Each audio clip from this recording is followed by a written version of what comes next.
Those refugees escaped Ukraine's border and the war. Their journey had just begun. Now they're in Huntsville, ready to call North Alabama home after a journey that took them through Mexico and across the country. WAAY 31's Matt Kroschel was the only reporter at the airport as the women embraced their Church of Christ family before beginning their new lives here in Alabama.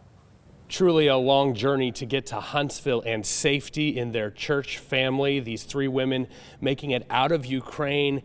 They ended up in France, Spain, before making their way to Mexico City, Tijuana. They crossed the U.S. border into San Diego, a flight from San Diego to Atlanta, and finally that flight this morning to Huntsville, where they were greeted by a large crowd of people that have been praying and paying to help get them out for months. Our government allows Ukrainians to come through the southern border if they have a Ukrainian passport. They have to answer some questions, and they can come stay here as, they call them parolees, sounds bad, but the parolees, they've requested asylum, so they can stay here for at least a year.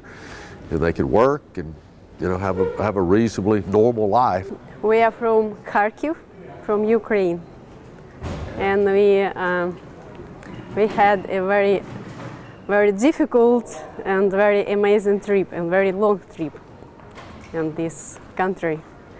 But what does it feel like to come off the airplane and see this?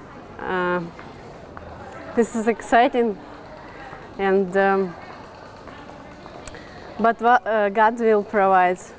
So these women will actually live with church members here in North Alabama, and they have about a year from today to work and use that refugee type status here in the United States. They hope they'll be able to get home before that. Reporting in Huntsville, Matt Kroschel, WAAY 31 News.